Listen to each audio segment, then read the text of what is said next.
Bismillahirrahmanirrahim. Assalamualaikum warahmatullahi wabarakatuh. Alhamdulillah alladzi bi ni'matihi tatimmu shalihat. Segala puji bagi Allah Jalla Jalaluh yang karena nikmatnya kebaikan-kebaikan menjadi sempurna. Yang karena rahmatnya niat-niat baik hamba dapat terlaksana. Allahumma salli wa sallim ala sayyidina Muhammadin wa ala alihi wa ashabihi ajma'in. Ya Allah, semoga salawat, salam, berkah dan nikmat senantiasa Engkau curahkan untuk hamba kekasih-Mu, untuk baginda Nabi kita Muhammad alaihi salatu wassalam, untuk keluarga beliau, untuk istri-istri beliau, untuk putra-putri beliau, dan untuk seluruh sahabat Nabi. Semoga Allah meridhai kita bersama mereka. Amma ba'd. Ahibati fillah, ketika berbincang tentang riba, hari ini kita akan berbincang tentang riba. Subhanallah, sebagian orang berpikiran, gimana sekarang hidup semua pakai riba? Bahkan ekonomi di dunia ini berdiri di atas riba. Kita beragama Islam. Kita tahu bahwasanya Allah mengutus Rasulnya Muhammad alaihi salatu wassalam dengan Al-Quranul Karim. Semua telah Allah jelaskan yang diperlukan oleh umat manusia, baik dalam kehidupan dunia mereka ataupun dalam kehidupan agama mereka. Dunia adalah mazra'atul akhirah, adalah ladang akhirat. Yang mau tidak mau, seorang yang ingin sampai ke akhirat, dia harus bercocok tanam di ladang ini. Hasilnya dia bawa ke akhirat. Apakah Islam agama yang hanya berbicara tentang sholat di masjid, tentang urusan pernikahan, tentang urusan perceraian, tentang urusan warisan? Ini buat yang Muslim, hendaklah engkau tahu bahwa agama Islam ini adalah agama yang mengatur semua urusan manusia. Sekali lagi, agama Islam adalah agama yang mengatur semua urusan manusia. Urusan perorangan, urusan masyarakat, urusan sebuah negara, itu pun diatur. Kalau bicara ekonomi, subhanallah, ayat-ayat tentang ekonomi banyak dalam Al-Quran Karim. Kalau berbincang tentang bagaimana politik, subhanallah, dalam Al-Quran pun dibahas tentang hal itu. Kalau berbicara tentang hukum, tentang undang-undang, Al-Quran pun telah menjelaskan hal itu. Dan agama Islam ini adalah agama yang realistis. Mungkin sebagian mengatakan, oh kayaknya nggak mungkin dipraktekkan sekarang. Subhanallah. Agama ini akan tetap ada sampai hari kiamat. Dan Allah telah menurunkan sebuah kitab yang cocok dan sesuai untuk diberlakukan sampai akhir zaman. Karena manusianya nggak berubah. Dari dulu ya kayak gini orangnya. Di sejak zaman Nabi Muhammad SAW sampai kiamat kelak seperti ini. Hidung kita tempatnya di sini, mata kita di sini. Jantung kita tidak akan berubah letaknya di sini. Ahibati fillah. Dan Islam adalah agama yang anti kemalasan, anti pengangguran. Islam adalah agama kerja. sesuai dengan apa yang kau kerjakan, seperti itu pula engkau akan mendapatkan hasilnya. Adapun pengangguran, kemalasan, duduk, tidak mau berusaha, tidak mau bekerja, berpangku tangan atas usaha orang lain, ingin mendapatkan harta rampasan perang yang dingin yang sampai kepada dia tanpa ada resiko, tanpa capek, tanpa lelah, dia dapat harta, berpangku tangan kepada usaha orang lain, maka itu bukan dari agama Islam, bahkan bertentangan dengan apa yang diajarkan oleh Allah Azza wa Jalla. Buktinya apa? Semua bisa berbicara, semua bisa mengklaim, tapi diperlukan bukti. Buka surat Al-Jum'ah ayat 9 dan 10. Surat Al-Jum'at ini tentang aturan sholat Jumat, yang tiap Jumat Muslim diperintahkan untuk meninggalkan pekerjaannya, meninggalkan rumahnya, meninggalkan usahanya untuk ke masjid sholat Jumat. Hadir sebelum khatib naik mimbar. Nah, silakan dibaca.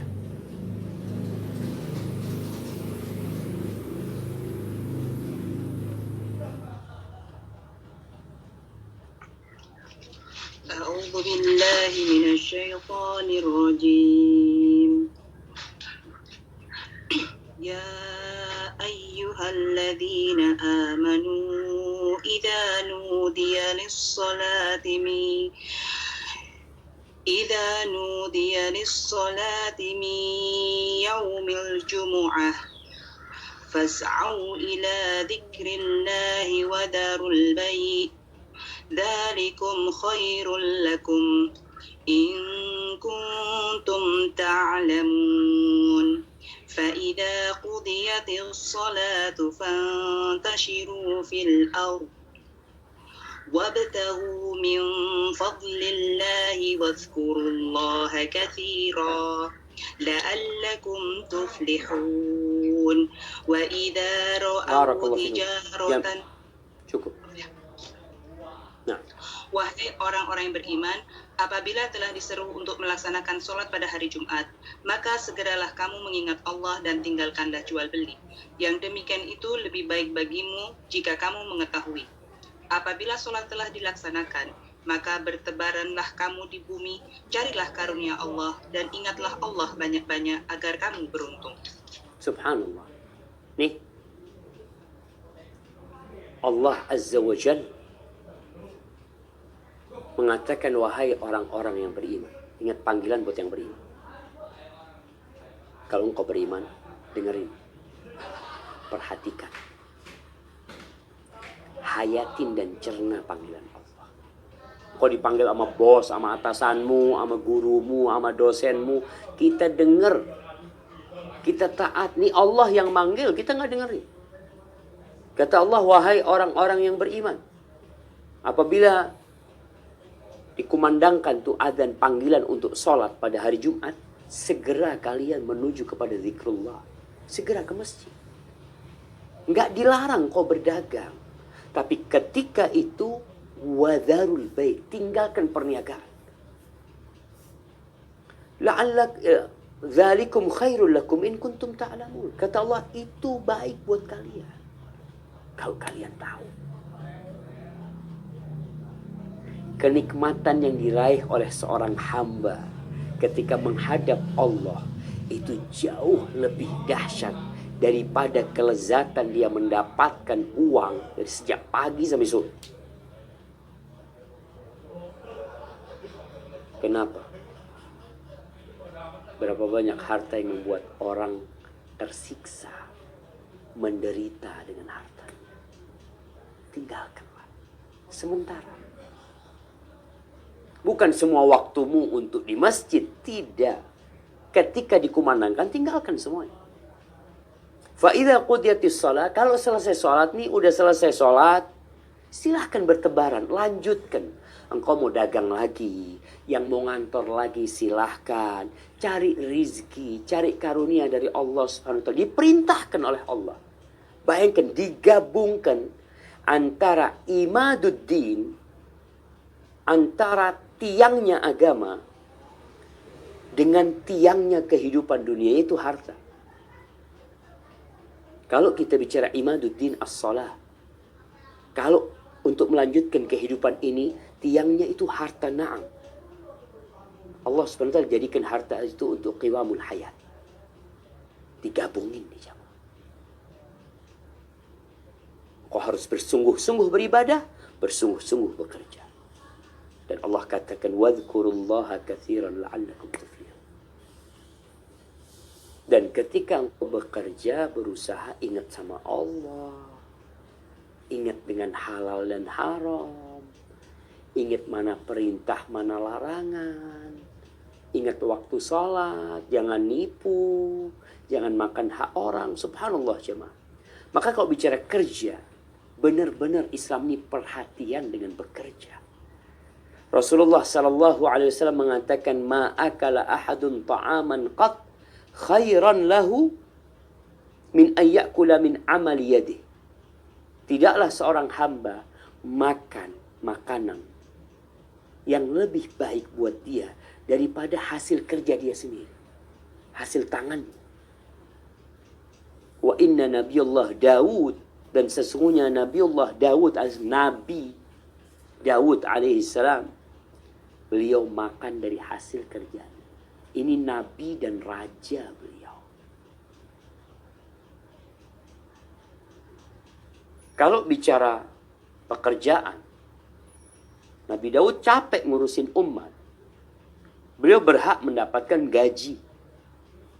Tapi beliau lebih memilih untuk bekerja. Untuk makan, untuk keluarga, nggak perlu dapat dari negara. Aku mau kerja. Sampai seperti itu Islam mengajarkan. Engkau yang menjabat sebuah amanah, kalau bisa, ya makan dari hasil kerjamu sendiri.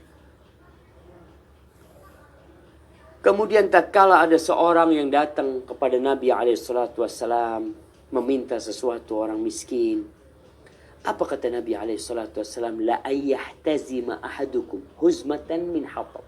Seorang di antara kalian mencari kayu bakar, diikat dari kayu bakar itu, fayahmiluha ala dhahri, kemudian dia panggul di atas punggungnya, fayabi'uha, lalu dia jual. Khairun lahu min ayyas'ala rajulan yu'tihi aw yamna'ah. Itu lebih baik daripada dia minta-minta. Kadang-kala dikasih, kadang-kala nggak dikasih. Subhanallah. Seperti itu Islam mengajarkan. Apa hubungannya sama riba, Ustaz? Riba itu pengangguran. Kok bisa, Ustaz? Pengangguran. Riba itu simbol kemalasan. Bank-bank konvensional itu simbol pengangguran, simbol kemalasan. Duduk gak mau kerja, maunya menyerap hasil kerja orang lain. Makanya kenapa dari dulu kita kecil dikasih tahu yang namanya rentenir, yang namanya pelaku riba itu disebut lintah darat. Dia mau hidup dengan memakan rasa capek kerja orang lain. Orang lain disuruh kerja, dia nggak mau rugi. Adakah pelaku riba yang mau rugi? Bank-bank nih, kalau kita lihat sebagian orang berpandangan, oh riba itu membantu. Bank itu membantu. Iya, seakan-akan dia membantu, tapi dia sedang menindas. Seakan-akan dia memberi, padahal dia sedang mengambil dari engkau. Orang yang pinjam duit dari bank, ada dua model. Yang pinjam dari rentenir ya. Baik itu bank, baik itu perorangan, baik itu model koperasi apapun. Ada dua manusia. Bisa jadi orang ini pinjam untuk makan, untuk hidup, bukan untuk kerja. Yang kedua, orang ini pinjam untuk usaha. Pertanyaannya, nih orang yang pinjam duit dengan sistem riba, bisakah dia menikmatin hasil kerjanya? Nggak bisa. Sampai dia bayar dulu ribanya, baru dia bisa menikmati. Setiap bulan dia bekerja, yang ada di benak dia adalah memberi bayaran kepada bank. Memberi bayaran. Dia ini seperti budaknya bank. Budaknya pelaku riba. Apa aja ya namanya. Karena mungkin nama itu bisa berubah. Dia itu seperti pekerjanya. Dikasih duit kau bekerja. Biasanya orang disuruh kerja digaji. Ini bukan digaji dia. Dia disuruh kerja, disuruh bayar. Hasilnya itu diberikan kepada pemilik uang. Dan pemilik uang ini, kalau antum rugi, antum ada apa, nggak urusan sama kita. Balikin duitan. Plus itu riba. Makanya kalau dilihat pelaku riba ini, pemalas jamaah. Dan kita nggak boleh menjadi bangsa yang pemalas. Apalagi pemalas dan penindas orang lain. Menindas. Orang disuruh kerja nih. Antum butuh uang. Nih anak kasih uang. Dikasih duit. Tapi antum harus bayar sama kita. Kalau utang piutang orang mau bantu, fadhol. Kalau engkau mau cari keuntungan, bagi hasil. Rugi ditanggung bersama. Untung dibagi dua. Tapi mereka nggak mau. Makanya ini salah satu bentuk pengangguran. Riba ini diharamkan di semua agama. Itu orang-orang Yahudi yang awal yang Allah ceritakan bagaimana mereka dilaknat. Kata Allah, wa akhdhihimur riba wa qatnuhu anhu wa aklihim amwalan nas bil batil. Karena mereka mengambil riba padahal udah dilarang, dan mereka makan harta orang lain dengan cara yang batil. Nih orang bekerja, nih orang capek, nih orang lelah sampai ya Allah jemaah. Kalau Anda dengar ada seorang punya uang, punya utang 1 miliar. Dia sekarang tiap bulan itu bayar bunganya doang. Bayar bunganya doang. Dia yang capek, yang kerja, pemilik uang ketawa-ketawa. Suruh siapa kamu pinjam uang sama kita? Memang kita ini lintah darat. Yang salah yang minjemin uang apa yang pinjem? Sama-sama salah. Makanya kadang-kala peminjam uang ini harus berpikir, kau mau pinjam duit, anak ini mau dieksploitasi sama nih orang. Anak dikasih duit, kalau bagi hasil enak cuma. Sistem Islam itu ada, orang perlu modal betul. Bagaimana sistemnya? Satu orang bisa kerja tapi nggak punya modal, ya kita kasih modal. Tapi sistemnya bukan dia bekerja buat kita, kita kerja bareng. Antum dapat untung, alhamdulillah bagi. Antum rugi ya bagi juga kerugian. Maka subhanallah jemaah. Kalau bicara riba ini, kalau orang mau pakai kacamata yang benar dia melihat riba. Antum yang dikasih pinjaman 1 miliar. Mungkin ketawa, alhamdulillah punya modal tambahan. Padahal antum sedang bekerja untuk peminjam uang. Antum pemilik duit. Antum pagi, siang, malam berpikir bagaimana ngasih dia. Dan dia nggak pernah berpikir antum mau sukses, mau nggak sukses, kita tetap sukses. Mungkin sebagian tidak setuju dengan apa yang disampaikan. Tapi sejatinya itulah realitanya. Engkau peminjam uang, kapan boleh makan? Ketika ada sisa duit. Setelah pelunasan, ada sisa duit, alhamdulillah baru kau makan. Bulan depan seperti itu lagi. Engkau nggak digaji. Engkau kerja capek nggak digaji. Engkau makan dari sisa-sisa. Kalau majikanmu udah kenyang, engkau baru bisa makan. Makanya coba kita lihat bagaimana Al-Quran Karim berbincang tentang riba. Dibuka firman Allah Jalla Jalaluh di surat Al-Baqarah ayat 275 sampai 281. Kita baca satu-satu. Nah, silakan.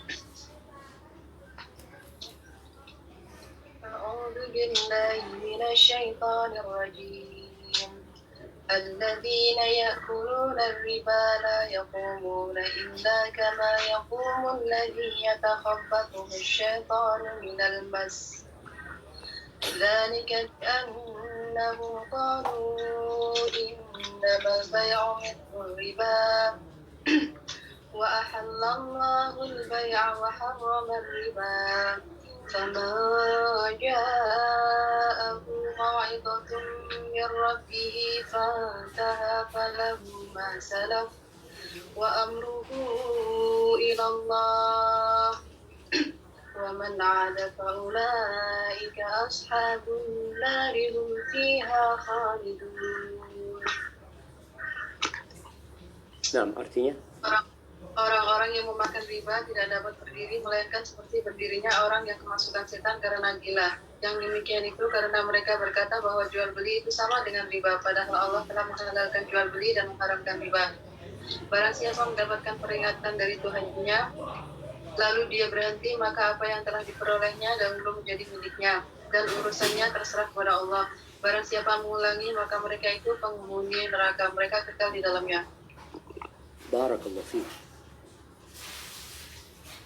Kita lihat Allah jelaskan orang-orang yang makan riba. Kenapa bicara makan? Karena sejatinya orang untuk hidup itu perlu makan. Uang kita, usaha kita, harta kita lebih untuk kita makan. Sisanya itu ya keperluan tambahan buat kita. Bagaimana orang-orang yang makan riba ini? Mereka itu tidak berdiri kecuali seperti berdirinya orang yang kerasukan setan, gila.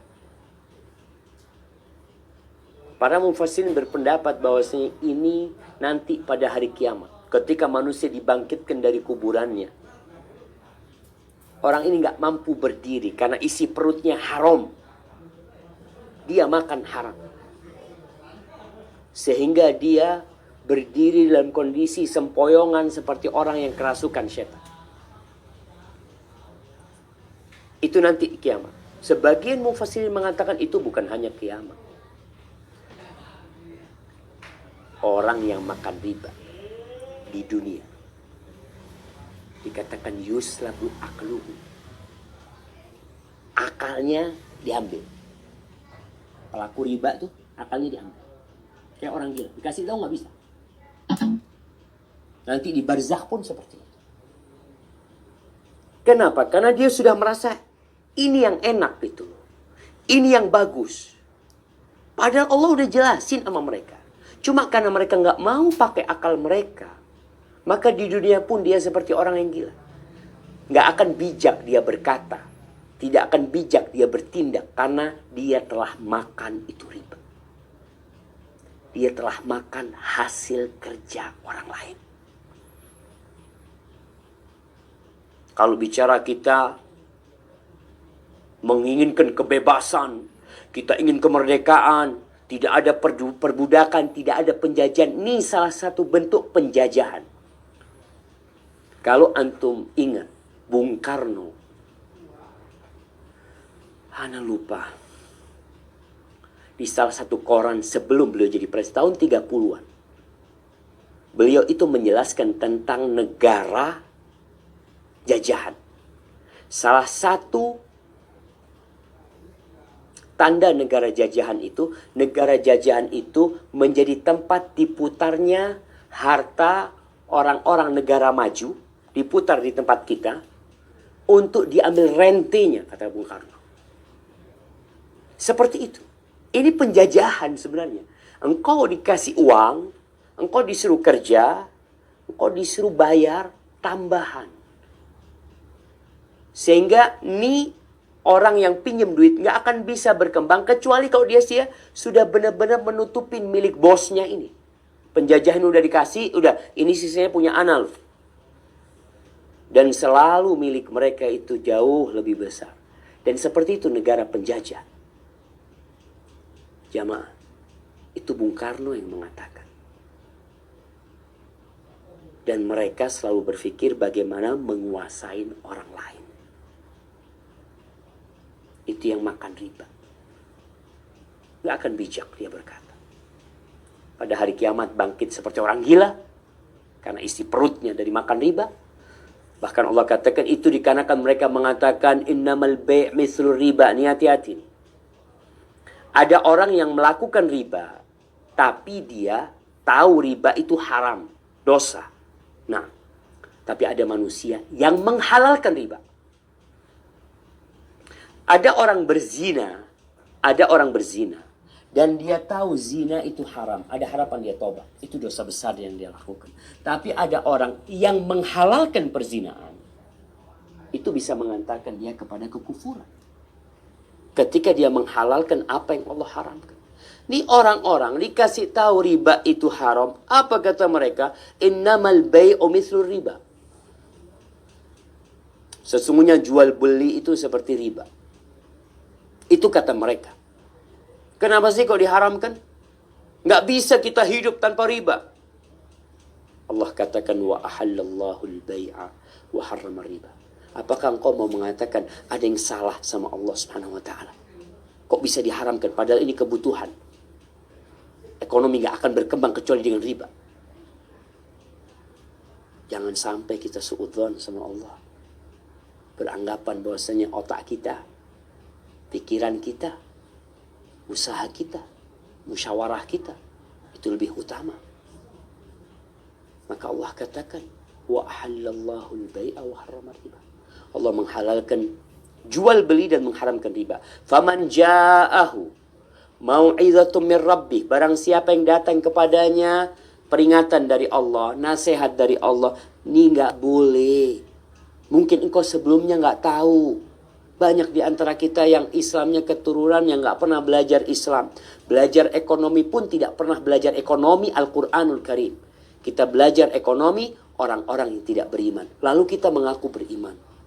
Iya, karena memang kita alhamdulillah lahir dalam kondisi Islam. Tapi hendaklah belajar. Nih sekarang kalau datang kepadamu mau'izatun min rabbi. Yang Anda bacakan bukan hadis, jemaah. Anda ingin menekankan bahwa riba diharamkan dalam Al-Quranul Karim dan dalam sunnah Nabi SAW. Dan dua-duanya ini sumber hukum Islam. Barang siapa yang datang kepadanya peringatan, nasihat, mau'izah dari Robnya, dari yang menciptakan kita, dari yang memberikan jari-jari kepada kita, yang membuat kita bisa memandang, yang membuat ana bisa berbicara. Fantaha, lalu dia tobat, udah selesai kalau gitu, ana salah ya, ana mau berhenti. Falahu masalah, maka bagi dia yang sudah dia milikin selama ini udah. Wa amruhu ilallah, urusan dia kepada Allah SWT. Hendaklah dia bertobat, mohon ampun sama Allah SWT. Wa man ad, barang siapa yang kembali tetap melakukan riba, tetap kerja di tempat riba, faulaika ashabun nar hum fiha khalidun. Kalau engkau tetap kembali diancam sama Allah, mereka adalah penghuni neraka. Hum fiha khalidun, mereka kekal di dalamnya selama-lamanya. Sebagian orang memang gak takut sama neraka. Rasulullah SAW itu pernah berceramah di Masjid Nabawi. Di atas mimbarnya beliau teriak yang kalau orang-orang di pasar itu akan dengar suara. Beliau mengatakan, Anzartukumun nar, Anzartukumun nar. Aku memperingatkan kalian dengan adanya api neraka. Hati-hati masuk neraka. Ini kita tidak bicara tentang takut lapar. Gimana usaha, nggak bisa kerja. Gimana makan, gimana. Ada api neraka nanti jamaah. Rizki kita sudah ditanggung sama Allah. Dan Allah halalkan banyak pekerjaan. Kenapa kita kok tetap berada di tempat itu? Kenapa kita bergantung dengan riba? Lalu mengatakan kalau nggak riba, nggak akan bisa hidup, nggak akan bisa berkembang. Jangan sampai seperti orang-orang musyrikin. Jangan sampai seperti orang-orang Yahudi. Engkau orang yang beriman. Engkau beriman kepada Allah dan Rasulnya. Engkau beriman bahwa Allah tidaklah menghalalkan kecuali yang baik buat kita. Dan tidak mengharamkan kecuali yang berbahaya buat kita. Allah nggak perlu sama ibadah kita. Allah nggak perlu dengan sujud dan rukuk kita. Antum mau taat nggak ada keuntungan buat Allah Jalla Jalaluhu. Allah mengatakan faman syaa falyu'min wa man syaa falyakfur. Yang mau beriman silahkan, yang mau kafir silahkan. Nah, silahkan dilanjutkan.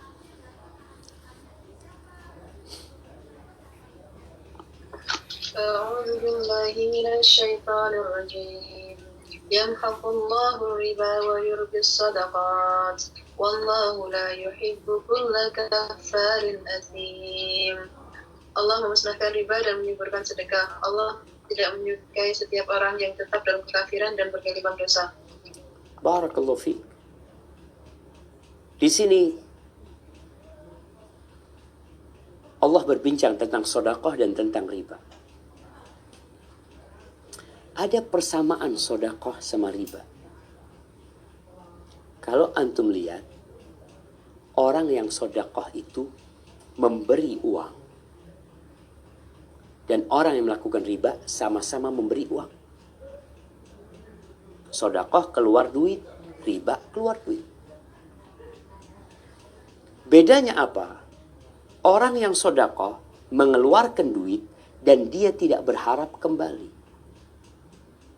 Dia mengeluarkan duit dan tidak berharap kembali. Dalam pandangan orang yang sedekah ini berkurang duitnya. Orang yang melakukan riba mengeluarkan duit dan akan kembali plus ada tambahan. Seakan-akan duitnya tidak berkurang orang yang melakukan riba. Padahal sebaliknya. Yang sedekah ini yang bertambah. Yang riba ini yang berkurang. Bahkan Allah menghancurkan. Maka ahibati fillah. Kalau benar niatmu untuk membantu ekonomi rakyat. Kalau benar niatmu untuk membantu ekonomi orang-orang yang lemah. Pinjemin mereka duit. Tanpa riba, engkau dapat pahala sedekah. Mau lebih bagus lagi, kasih mereka duit. Engkau kan banyak duitnya. Bingung mau diapain duitnya. Bagikan buat mereka. Akan berkurang. Allah katakan di sini. Wa yurbi shadaqat. Uangmu akan berkembang. Bertambah. Walaupun kalau dihitung mungkin berkurang buat engkau. Berapa banyak orang yang kaya raya. Karena hasil dari riba. Dia sakit. Dia berobat ke Australia. Dia berobat ke Singapura. Satu persatu hartanya habis. Dia kumpulkan bertahun-tahun. Itu salah satu kehancuran riba. Dan Allah gak suka dengan orang yang kafir, yang menentang dan pelaku dosa. Sebagian kita melakukan riba tahu itu dosa dan dia berusaha meninggalkannya. Sebagian ada yang menentang. Allahumma arhamna ya Rabb. Nah, dilanjutkan.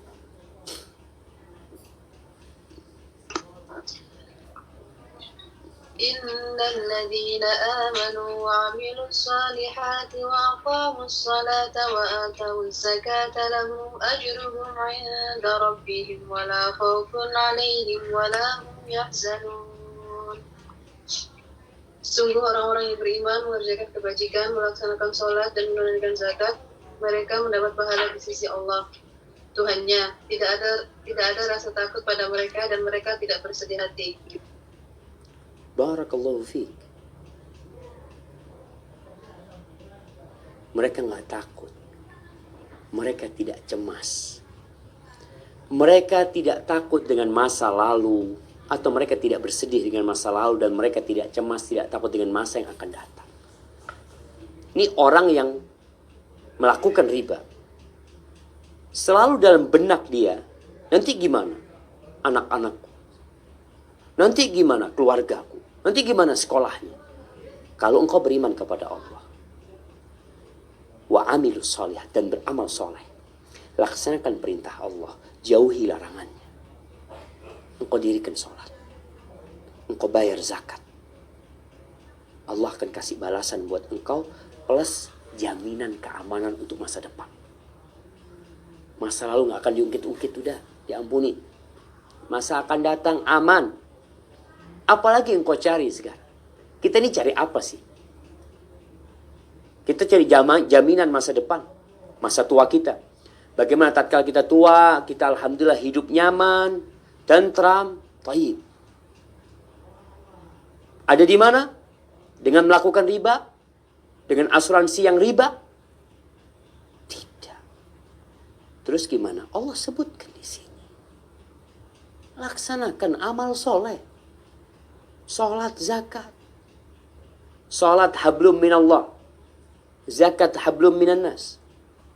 Engkau dengan memberi zakat. Subhanallah. Bersedekah, membantu orang-orang miskin. Kita tuh menyucikan diri kita dan menyucikan hati orang-orang miskin. Yang awalnya mereka hasad, ingin mencuri, ingin ngerampok, ingin bersih hati mereka. Karena yang kaya membantu yang miskin, yang kuat membantu yang lemah. Tapi kalau engkau melakukan riba, kita lihat tuh, akan terjadi gaps antara orang kaya yang menjadikan orang miskin tambah miskin, sehingga dia benci dengan orang-orang yang punya duit, yang punya modal, yang seakan-akan telah mengeksploitasi dia, menjajah dia, memperbudak dia. Karena seperti itu, jemaah. Sedangkan zakat ini memperbaiki hubungan antara yang di atas dengan yang di bawah. Mereka akan saling mencintai. Negeri akan menjadi damai, aman, tentram. Subhanallah. Baik, lanjutkan.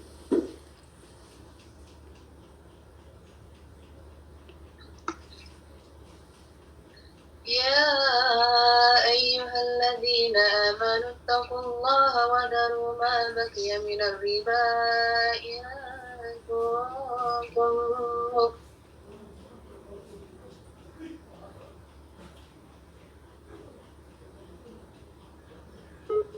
orang yang beriman.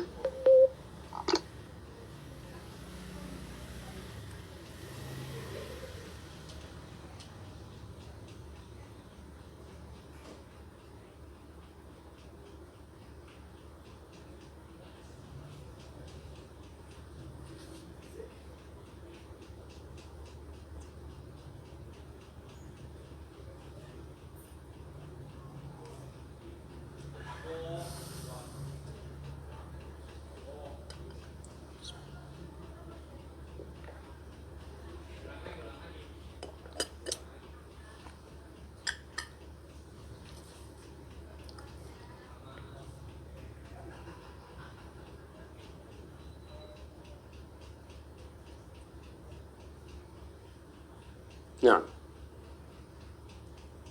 udah nyambung belum? Iya. Allah mengatakan, ya ayyuhalladzina aman. Wahai orang-orang yang beriman. Allah panggil yang beriman. Ittaqullah. Bertakwalah kepada Allah.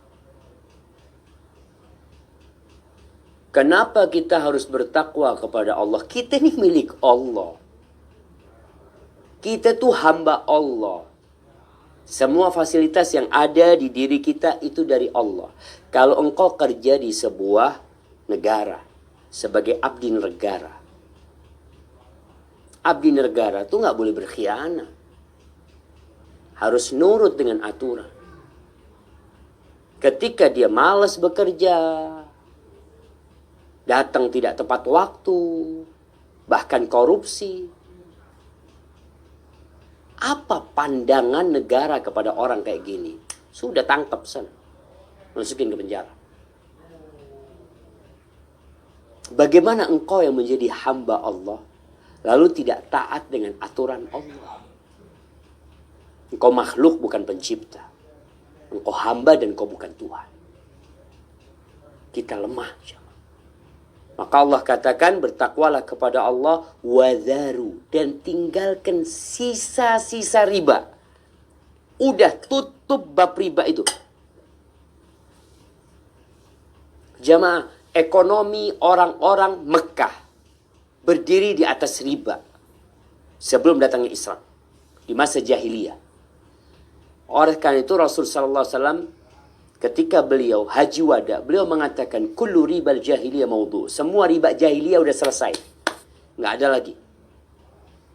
Yang pertama riba pamanku Abbas. Pamannya Nabi Abbas itu pelaku riba dulu. Ketika datang teguran dari Allah, berhenti. Maka Allah mulai dengan ya ayyuhalladzina amanu. Wahai orang-orang yang beriman, bertakwalah kepada Allah, laksanakan perintah, jauhi larangan, tinggalkan sisa-sisa riba. Lalu Allah tutup ayat ini dengan firman-Nya, in kuntum mu'minin, kalau kalian beriman. Kalau beriman. Kalau enggak beriman, ya silahkan. Allah tuh sayang sama yang beriman. Sebagian orang bingung kalau meninggalkan riba. Nanti bagaimana? Nanti bagaimana? Ya Allah, kalau engkau beriman, apanya yang bagaimana? Kita itu dapat rezeki bukan dari bos kita. Kita dapat rezeki bukan dari tempat kerja kita. Oke, kita dapat gaji dari mereka. Tapi rezeki bukan hanya gaji. Maka Allah katakan, in kuntum mu'minin. Kalau kalian beriman. Nah, lanjutkan.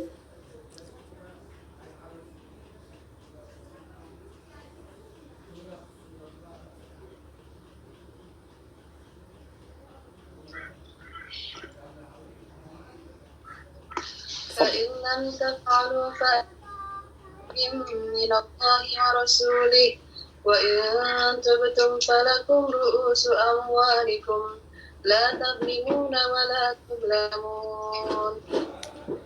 Jika tidak melaksanakannya, maka umumkanlah perang dari Allah dan Rasul-Nya. Tetapi jika kamu bertobat, maka kamu berhak atas pokok hartamu. Kamu tidak berbuat zalim atau merugikan, dan tidak dizalimi atau dirugikan. Nah, Allah Azza wa Jal mengatakan, kalau kalian tidak meninggalkan riba, kalau kalian tidak meninggalkan riba, maka umumkan.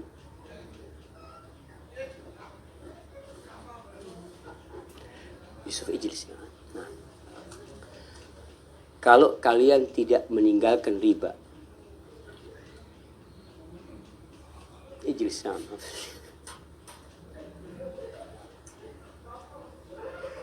Kalau kalian tidak meninggalkan riba, maka umumkan kepada mereka yang pelaku riba. Pengumuman apa? Pengumuman perang. Dengan siapa kita perang?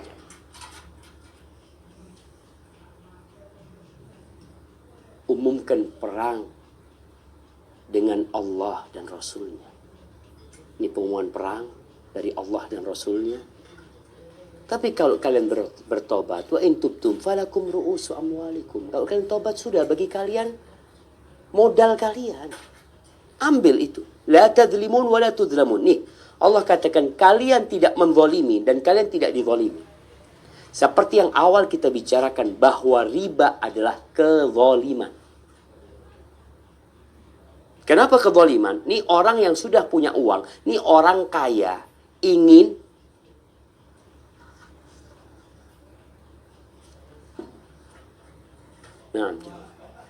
ini orang yang udah kaya, dia ingin memperkaya dirinya dengan menjajah nih orang miskin. Mungkin kita berpikir, enggak, dia membantu Ustaz, dia kasih modal. Dia ingin membantu saudaranya. Tidak, jamaah. Dia ingin mencari keuntungan. Dia ingin hidup dengan menyerap, menyedot kerjaan orang lain. Itu yang sebenarnya terjadi. Maka Allah katakan, la tazlimu, udah berhentilah riba kalian. Kalian tidak menzalimin orang lain dan kalian tidak dizalimin. Apa? Kalau umpamanya pelaku riba itu, dia umpamanya minjamkan uang 1 juta. Kemudian udah dibalikin 1 juta. Lalu tuh orang yang minjam gak mau nambah. Apakah dia dizalimi? Enggak. Engkau gak dizalimi. Uangmu balik. Loh iya Ustaz, tapi kan dipinjam dia. Engkau dapat pahala pinjam. Kalau beriman. Baik, lanjutkan.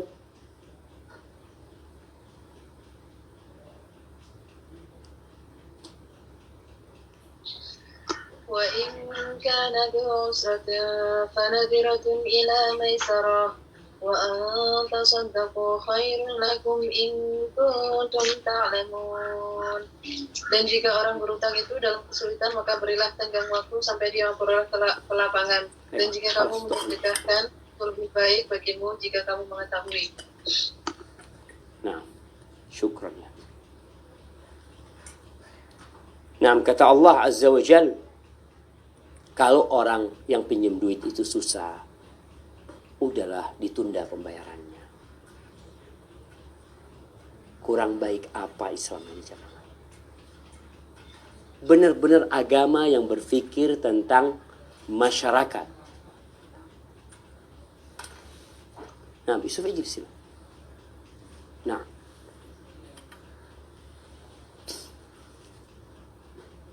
ayo tunggu tamshi. Baik. Agama yang berpikir bagaimana membangun bangsa dan tataran masyarakat yang saling mencintai, yang saling menghargai, yang saling membantu, yang saling tolong menolong. Dengan cara apa? Tadi yang kaya bantuin yang miskin. Enggak, kita enggak minta mau nguasain ngambil hartamu, enggak, kau pinjemin. Dia putar, dia usaha, dapat keuntungan, engkau bahagia, senang, alhamdulillah, fulan sekarang sukses. Bukan engkau memanfaatkan dia, menzalimin dia, enggak. Maka kalau ada saudaramu yang tadi, yang dia udah pinjem riba dengan engkau yang maksa dia, sistem yang engkau berikan, dia udah pinjem riba, kemudian engkau sadar, ya udah, engkau ambil modalmu aja. Kemudian bagaimana kalau dia belum bisa bayar? Tunda pembayaran dia. Wa anta saddaqu khairul lakum. Kalau engkau sedekah itu lebih baik. Gak mampu bayar. Gak mampu bayar, sita rumahnya.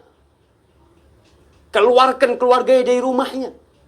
Itu yang terjadi. Islam gak kayak gitu jemaah.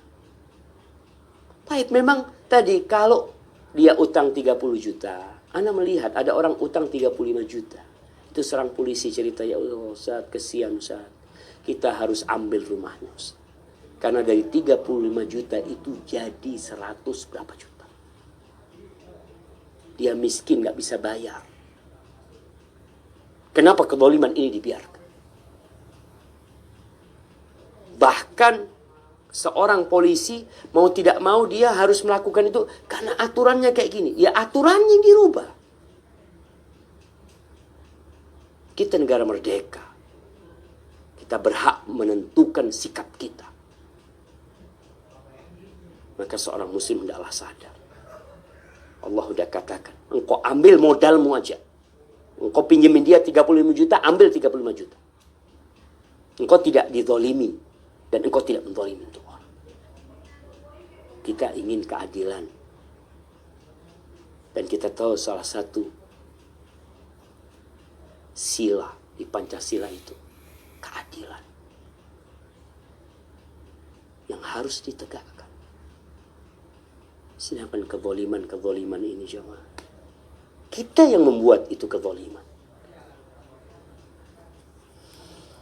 Nah, yang terakhir dibaca. واتقوا يوما ترجعون فيه إلى الله ثم توفى كل نفس ما كسبت وهم لا يظلمون. Dan takutlah pada hari ketika kamu semua dikembalikan kepada Allah. Kemudian setiap orang diberi balasan yang sempurna sesuai dengan apa yang telah dilakukannya dan mereka tidak dizalimi atau dirugikan.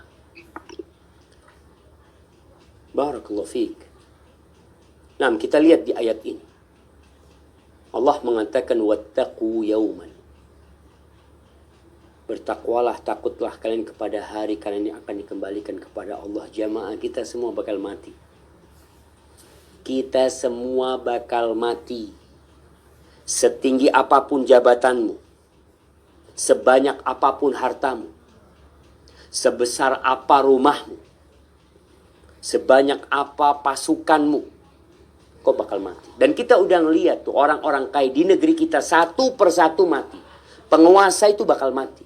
Rakyat bakal mati, pejabat bakal mati, semua pada mati. Kita mau mati. Maka takutlah kepada Allah.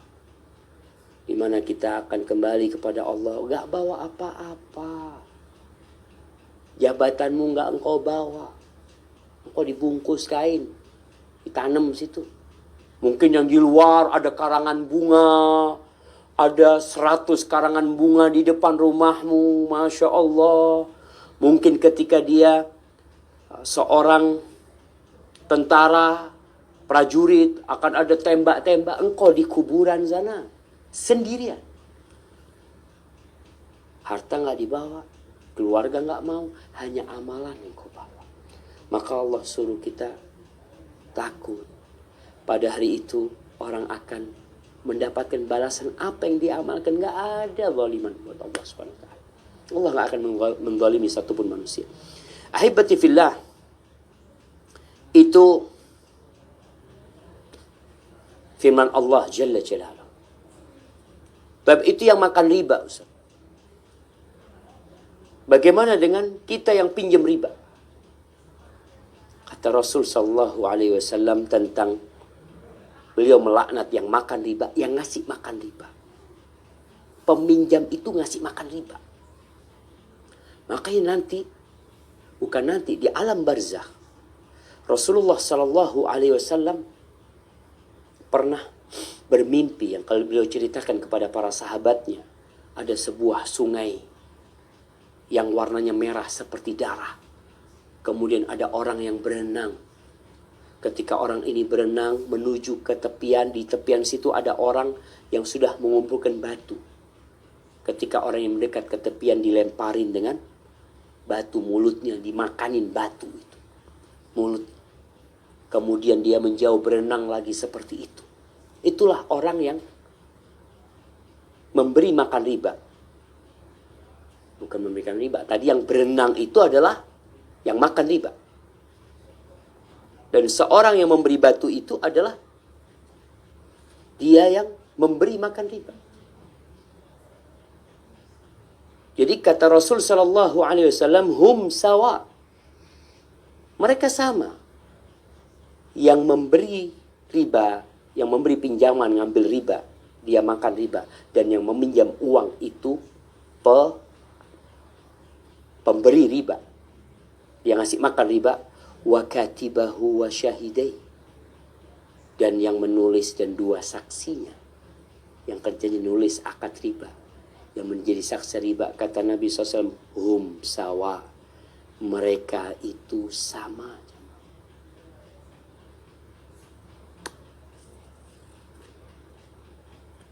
Barakallahu fikum. Baik. Berkaitan dengan hadis yang tadi. Yang berenang di sungai berwarna darah. Orang yang melakukan riba. Yang makan riba. Dan di pinggir ada orang yang melemparin batu. Memberikan batu kepada dia. Karena sama hidupnya dia makan riba. Dan ketika di padang. Di alam barzakh itu pun dia terus disiksa aja. Ada beberapa hadis lainnya. Yang diriwayatkan oleh Al-Hakim dari Abdullah bin Mas'ud radhiyallahu anhu bahwa Nabi alaihi salatu wasallam mengatakan ar-riba 73 baban. Riba itu 73 pintu. Pintu dosanya nih jamaah. Aisaruha mithlu an yankiha ar-rajul ummah. Yang paling ringan seperti seseorang menzinai, menikahi ibunya sendiri. Itu yang paling ringan. Di hadis riwayat Ahmad dari Abdullah bin Hanzalah radhiyallahu anhu, Rasulullah sallallahu alaihi wasallam bersabda, dirhamun riba ya'kuluhu ar-rajul wa huwa ya'lam. Satu dirham riba yang dimakan oleh seseorang tahu itu hasil riba, itu asyaddu min 36 zanyah. Itu lebih parah daripada 36 kali berzina.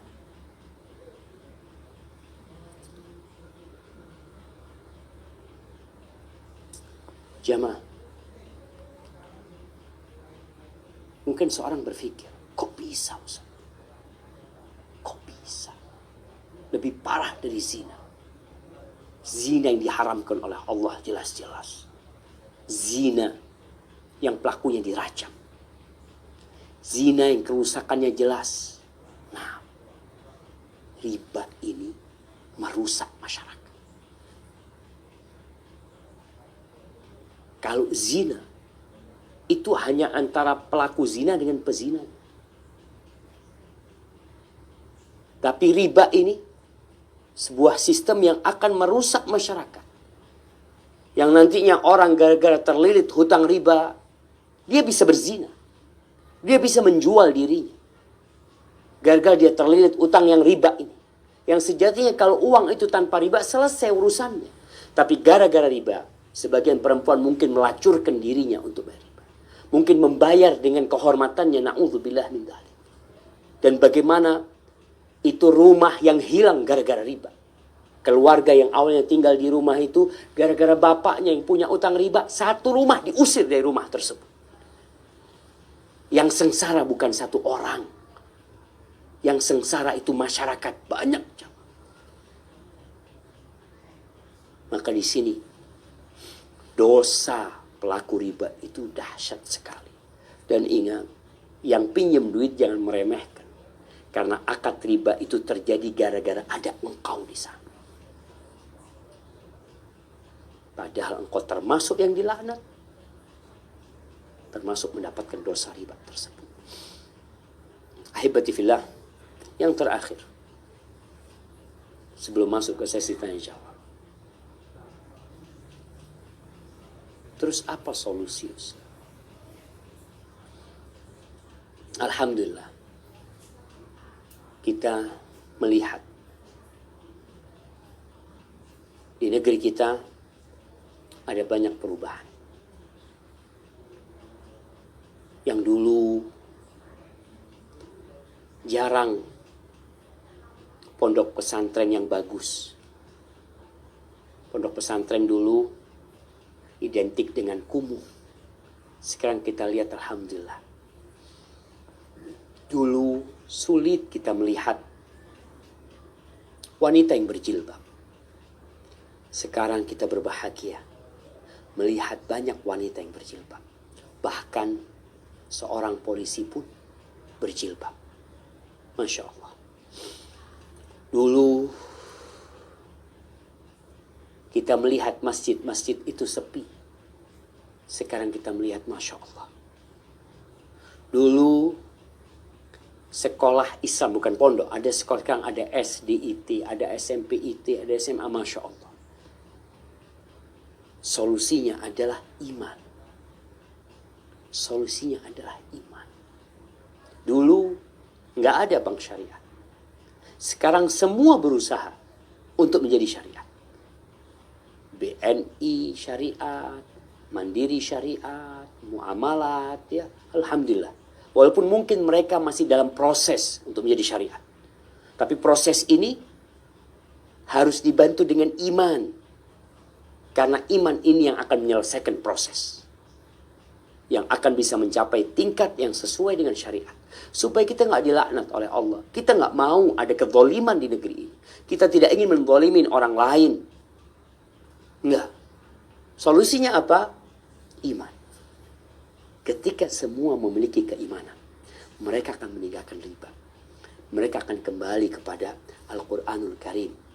Karena sejatinya iman itu yang membuat kita meninggalkan larangan Allah Subhanahu wa taala dan melaksanakan perintahnya. Maka tugas kita solusinya bagaimana menanamkan keimanan. Di mana? Ya di diri kita.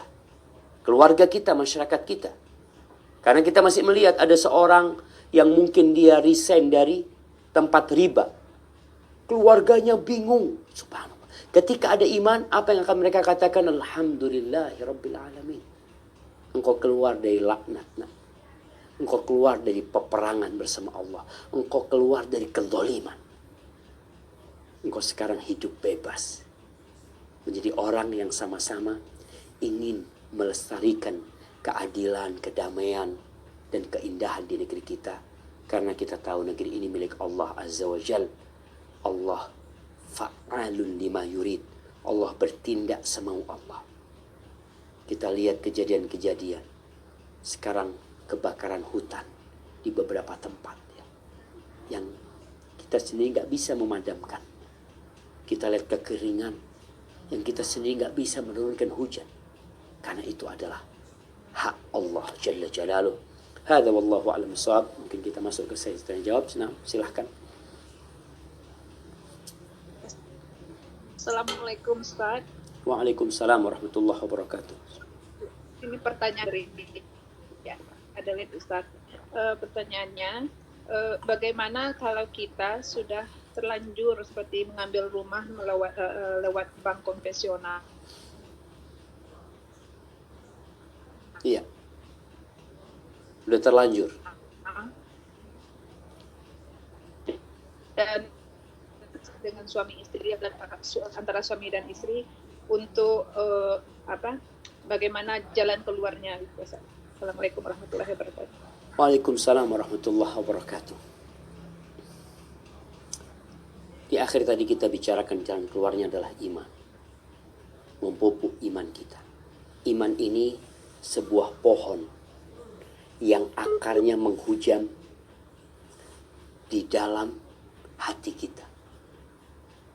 Kalau akar itu sehat, pohon itu akan sehat, rindang, dan buah-buahnya akan bergelantungan, bisa dinikmati. Caranya adalah memperbaiki keimanan kita dengan cara bertobat kepada Allah SWT. Mengakui kalau yang kita lakukan adalah salah. Berazam untuk tidak mengulangi. Terus sekarang gimana caranya? Ya, kalau bisa kita berlepas diri dari akad yang ada. Dengan cara apa? Kalau kita punya harta, ya kita tutup riba tersebut. Kalau bisa, bagaimana kita nego dengan mereka nggak ada bunganya. Karena Anda mendengar ada usaha untuk itu. Karena jelas-jelas ini ada unsur kezaliman di sini. Dan kalau tidak mampu, ya Allah katakan fattaqullaha mastata'tum, bertakwalah kepada Allah sesuai kemampuan kalian. Sebagian ustadz mengatakan kalau mampu engkau ya dioper. Apa istilahnya dioper itu? Dipindahkan ke orang lain, tapi orang yang non muslim. Sudah berikan kepada mereka. Tapi kalau engkau oper kepada orang Islam juga, ya sama aja. Kita menjerumuskan saudara kita dalam riba. Maka berusaha untuk berlepas diri semampu kita. Dan Allah tahu dengan kemampuan kita. Ada orang yang kadangkala dia mampu, dia punya lahan ya. Tapi dia nunggu mahal nih lahannya. Padahal dia mampu, dia jual sekarang, dia tutupin, dia mampu. Maka lakukan itu. Jangan ditunda-tunda jamaah. Yang penting tadi bagaimana kita memperkuat keimanan kita dan bertakwa kepada Allah. Allah mengatakan, وَمَنْ يَتَّقِ اللَّهِ يَجْعَلْ لَهُ مَخْرَجًا. Barang siapa bertakwa kepada Allah, pasti Allah kasih solusi. Perbanyak salat malamnya, perbanyak baca Qur'annya, perbanyak zikirnya, perbanyak doanya, insya Allah engkau akan dapat rezeki dari arah yang tidak disangka-sangka. Hadza wallahu a'lam bissawab. Oke. Kami dari Brisbane, Ustadz Barakallahu Fik, ada 2 pertanyaan. Tafadhal. Assalamualaikum. Waalaikumsalam warahmatullahi. Saya mau bertanya tentang apakah bunga bank itu termasuk dalam riba juga? Kalau misalnya sudah terlanjur punya rekening yang ada bunga banknya, apakah boleh disedekahkan untuk membersihkan? Yang kedua, Ustadz, ini lain materinya. Jika di sekolah Islam itu kita kan kebanyakan beraliran Sunni. Lalu kami tuh punya kayak hall, kayak aula. Nah, itu siapa saja boleh menyewa aula tersebut. Nah, sekarang itu bagaimana hukumnya menyewakan kepada kelompok Syiah umpamanya misalnya. Karena kemarin tuh ada yang bilang itu termasuk tolong-menolong dalam maksiat karena kemarin haram gitu kan. Tapi bagaimana kalau di sini ini kita bisa terjebak pada isu diskriminasi? Mohon solusinya. Jazakallahu khairan. Barakallahu fiik. Nah, berkaitan dengan yang pertama, masalah bunga bank. Ya, bunga bank itu riba. Memang jamaah, orang itu kalau dengar riba, itu takut. Sehingga mereka berusaha untuk merubah nama itu. Dirubahlah dengan kata-kata bunga. Kalau dikatakan ini ibu nabung di sini ribanya sekian, kita tahu kita terlaknat kalau kita melakukan akad riba dan kita makan itu riba. Di Arab namanya bukan bunga tapi faedah. Faedah itu ya faedah manfaat. Ini faedah sudah terkenal kalau namanya faedah itu riba. Akhirnya sekarang mau dirubah. Bukan fawaid, dulu namanya fawaid, sekarang mau dirubah jadi awaid. Sesuatu hasil lah buat engkau seperti itu. Entah kalau di Australia namanya apa. Nah. Interest. Apa? Interest. Interest itu apa bahasa Indonesianya? Bunga. Bunga itu bunga atau bunga. Flower bahasa Inggrisnya. Iya, kalau di sini interest atau hasil atau ketertarikan sebenarnya. Interest itu sesuatu yang menarik. Iya. Interest itu sesuatu yang menarik. Iya. Iya, menarik kan? Makanya mereka kalau mengatakan riba nggak mau. Semua dirubah nama-nama itu. Tapi itulah riba sebenarnya. Tambahan yang tidak sesuai dengan pandangan syariat. Tambahan itu. Kalau bagi hasil, tambahan sesuai dengan syariat gitu. Ada untung, ada rugi. Tapi bagaimana kita yang punya rekening riba? Usahakan kita tidak punya rekening riba. Usahakan tidak punya rekening riba. Akadnya apa? Akad kita nggak mau riba. Kita nggak mau bunga. Akadnya, makanya kalau nggak ada, pindah bank. Cari yang memang bisa kita naruh uang tanpa ada akad ribanya. Karena ketika kita akad sama mereka, itu kita kontrak gitu. Kita tulis kontrak, kita menyetujui. Kecuali terpaksa. Nggak ada, Ustaz. Cuma ada satu bank, Ustaz. Terpaksa. Ini kalau namanya terpaksa, ya mau gimana lagi. Disinilah ketika terpaksa, bunganya itu harus kita keluarkan. Ketika kita bicara terpaksa. Bunga itu harus dikeluarkan. Kemana bunga itu diberikan? Ya, bunga itu bukan kita sedekahkan. Kita berlepas diri dari bunga itu. Berikan kepada manfaat umum, silahkan. Tapi bukan niat sedekah. Karena innallaha thayyibun la yaqbalu illa thayyiban. Allah itu maha baik dan tidak terima kecuali yang baik. Sedangkan riba ini sesuatu yang dimurkai oleh Allah SWT. Makanya kayak kita di kampus, kita punya namanya rekening riba. Artinya buat orang-orang yang mau buang tuh duit ke sana, kita akan salurkan ke tempat-tempat yang sesuai di sana. Tapi bukan berarti kita membolehkan riba, enggak. Jadi orang-orang yang terpaksa punya rekening riba, terpaksa katakan. Kalau nggak terpaksa nggak boleh dia akad riba, cuma dia harus tinggalkan. Dan alhamdulillah di Indonesia banyak pilihannya, akad atau rekening yang tidak ada riba di situ. Mungkin seperti itu.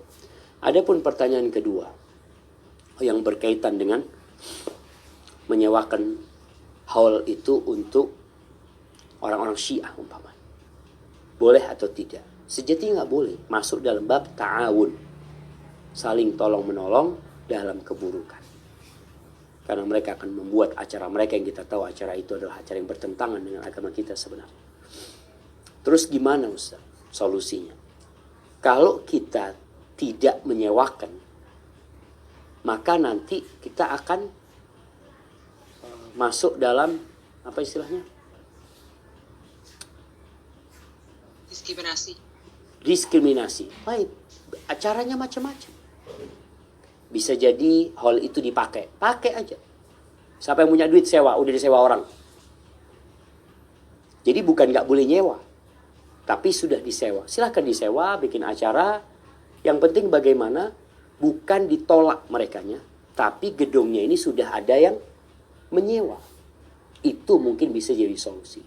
Tapi kalau nggak ada solusi lain, ya Allah mengatakan fattaqullaha mastata'tum, bertakwalah kepada Allah sesuai kemampuan kalian. Artinya menimbang-nimbang antara maslahat dan mudarat. Kalau kita menyewakan, ya kita akan ta'awun alal ismi wal udwan. Tapi kalau kita tidak menyewakan, akan berdampak kepada kemungkaran yang lebih besar. Maka kalau memang akan menimbulkan kemungkaran yang lebih besar, berarti kita sewakan. Kalau memang nggak ada solusi seperti yang awal tadi Ana sampaikan, dengan cara disewa pada hari yang biasanya mereka mau pakai, kita sewa. Sehingga sampaikan kepada mereka bukan menolak, tapi sudah ada yang menyewa. Hadza wallahu a'lam bissawab.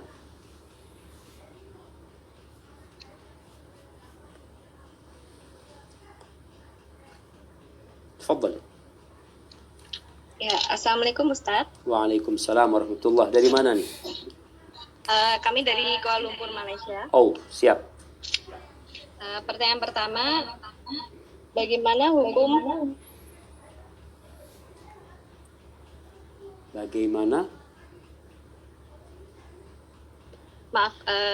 bagaimana hukumnya kartu kredit yang dikeluarkan oleh bank syariah? Terkadang ada transaksi yang tidak bisa dilakukan kalau tidak dengan kartu kredit. Ya. Pertanyaan kedua, saya sudah bekerja di bank sudah lebih dari 10 tahun, dan selama bekerja saya juga mendapatkan fasilitas kredit untuk fasilitas dan kebutuhan hidup.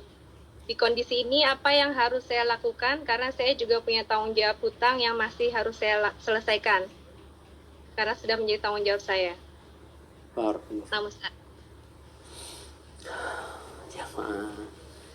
Yang pertama bicara kartu kredit. Anda nggak tahu kartu kredit yang dikeluarkan oleh bank syariat. Kalau memang sesuai dengan syariat akadnya, nggak ada masalah. Tapi kalau tidak, karena kebanyakan kartu kredit itu kan modelnya kalau bayar tepat waktu, maka nggak kena riba. Tapi kalau dia lewat waktu pembayaran, maka dia baru kena riba. Dan itu riba. Dan itu riba jahiliyah seperti itu. Riba zaman jahiliyah itu ketika tepat waktu pembayaran, maka nggak kena riba. Setelah lewat baru dikenakan riba. Itu riba jahiliyah. Jadi bukan akad awalnya riba.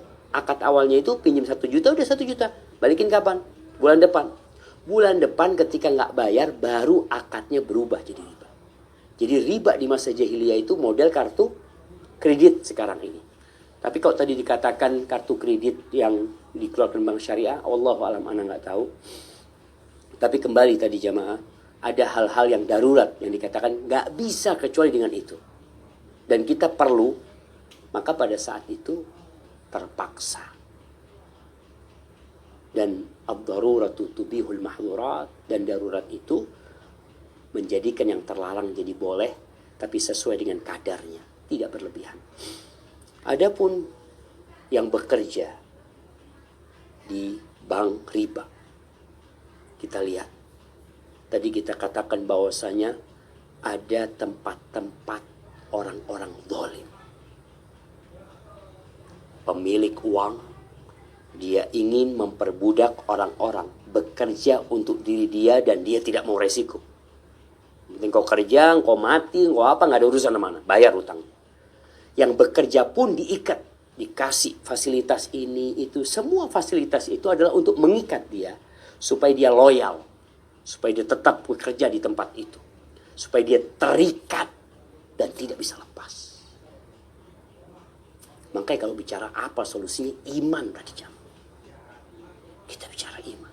Kita telah mengumumkan perang sama Allah Subhanahu wa taala. Kita telah membantu kezaliman itu terjadi. Kezaliman. Orang suruh kerja, kita yang menulis atau kita yang apa yang kita lakukan, atau kita membantu proses kezaliman itu terjadi. Dan orang-orang itu zalim. Oh ya, ada yang sukses. Walaupun dia sukses, tetap dia itu sejatinya harus setoran kepada bosnya ini, dan dia baru bisa makan kalau ada lebihnya. Kalau ada lebih. Maka tugas anti sekarang berlepas diri dari semua itu. Dengan cara apa? Ya, pertama bertakwa kepada Allah Subhanahu wa taala. Mengakuin kalau yang dilakukan adalah dosa. Dan sekarang apa yang bisa dilepas. Kalau bisa langsung keluar dari sana, tanggungan, ya tanggungan, tetap jadi utang yang kita akan bayar kepada mereka. Karena ya tadi, utang tetap utang.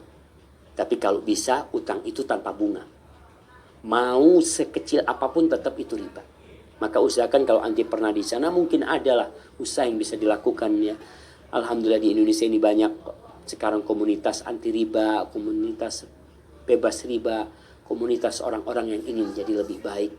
Dan buat teman-teman yang hijrah, hendaklah memperkuat keimananmu. Karena sejatinya ketika engkau hijrah, engkau akan mendapatkan ujian dari Allah Subhanahu wa taala.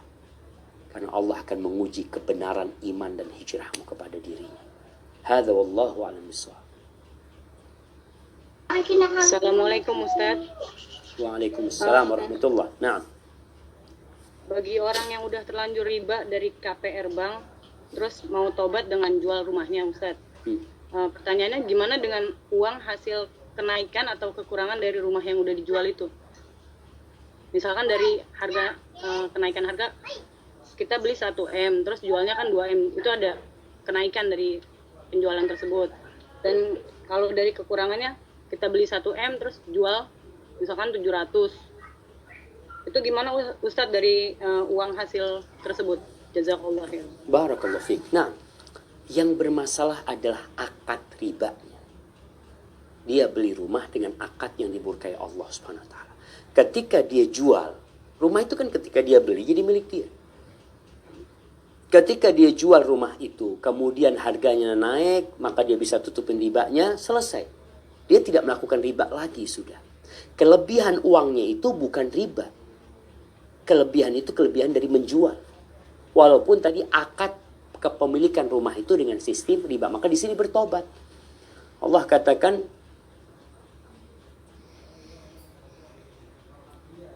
Astaghfirullahaladzim. Wadharu ma baqiya minar riba in kuntum mu'minin. Ya, tinggalkan sisa-sisa riba. Sisa-sisa ribanya yang ditinggalkan. Udah selesai, tidak melakukan riba lagi. Keuntungan dari penjualan rumah itu nggak ada hubungan sama riba sebenarnya.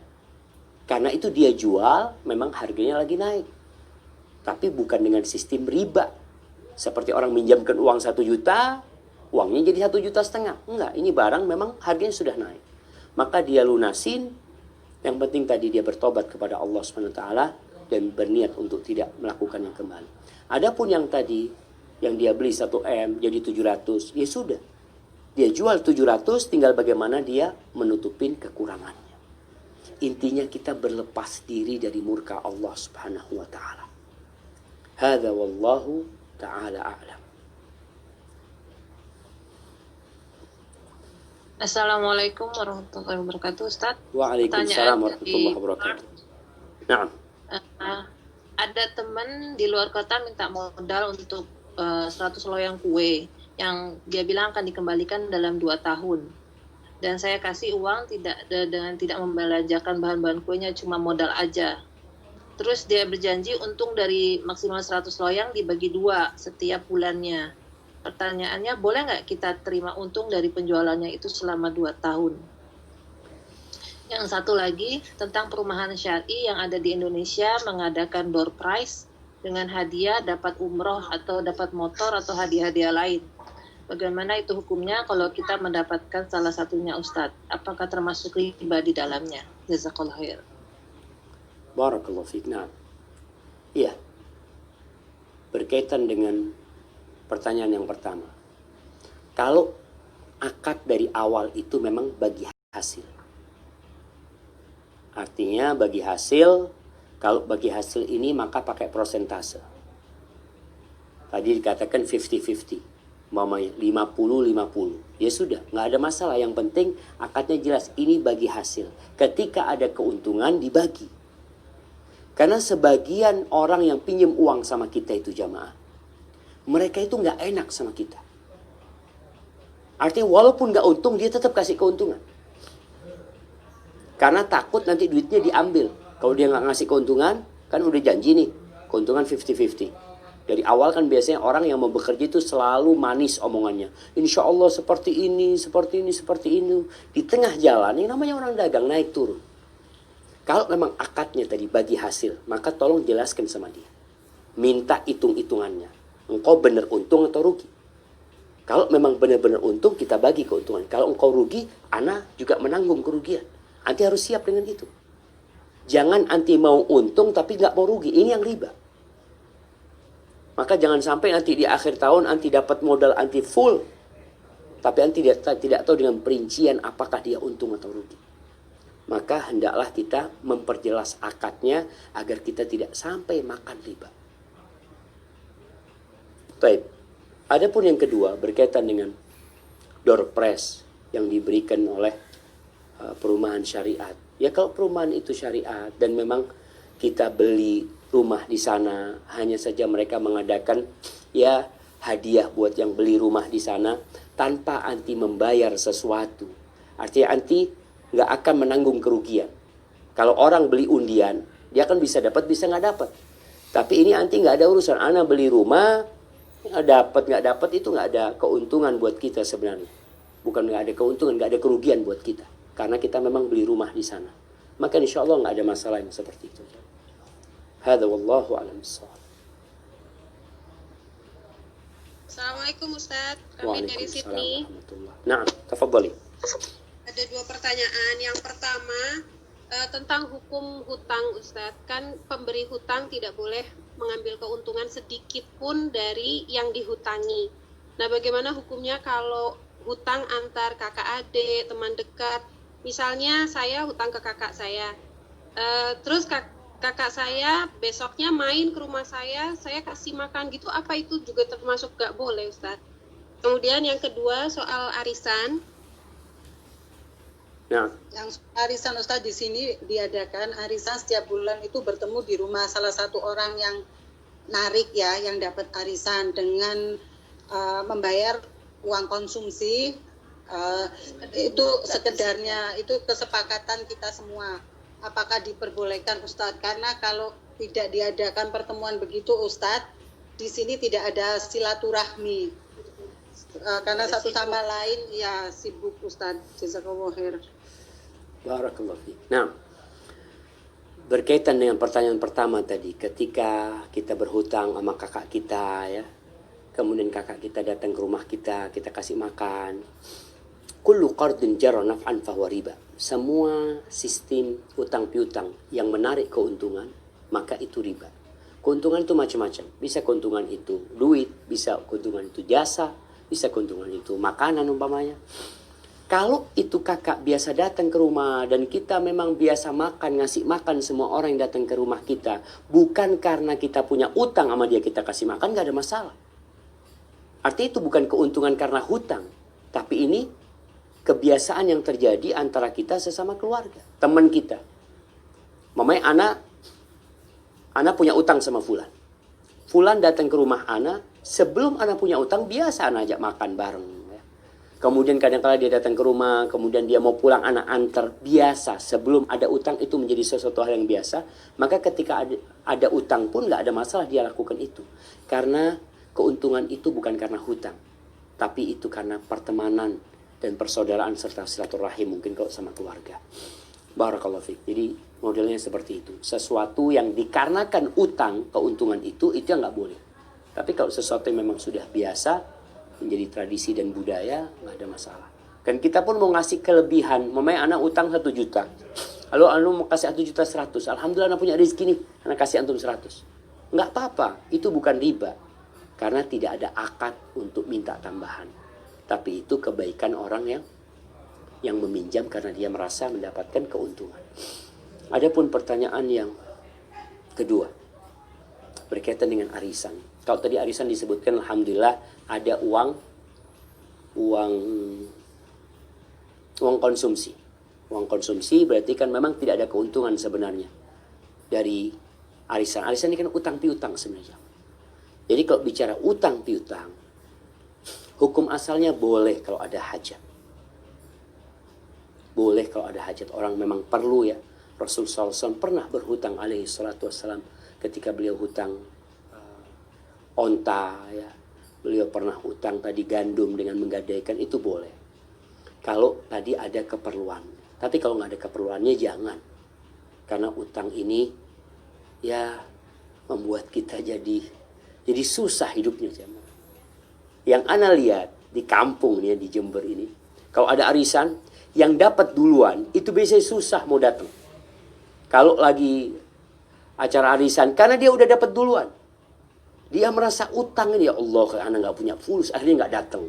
Nanti dia 2 bulan baru bayar, itu hutang. Maka usahakan kita nggak berhutang.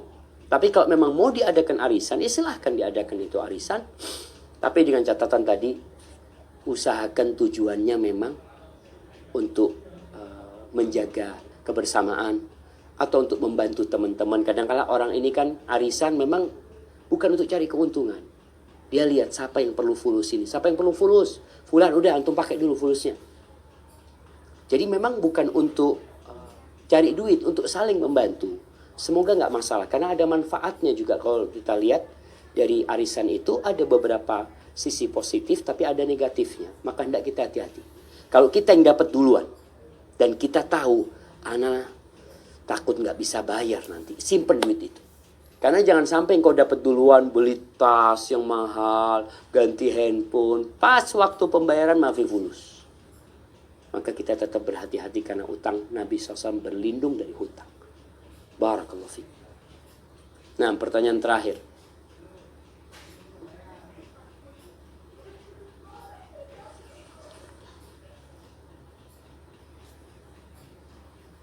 Alhamdulillah, kayaknya udah habis pertanyaan. Itu yang bisa Anda sampaikan pada kesempatan kali ini. Apabila benar itu dari Allah Jalla Jalaluh, kalau ada yang salah dan kurang berkenan, Anda mohon maaf. Itu dari diri Anda pribadi. Allah dan Rasulnya terbebaskan dari kesalahan itu. Subhanakallahumma bihamdika astaghfirullah, asyhadu an la ilaha illa anta astaghfiruka wa atubu ilaik. Assalamualaikum warahmatullahi wabarakatuh.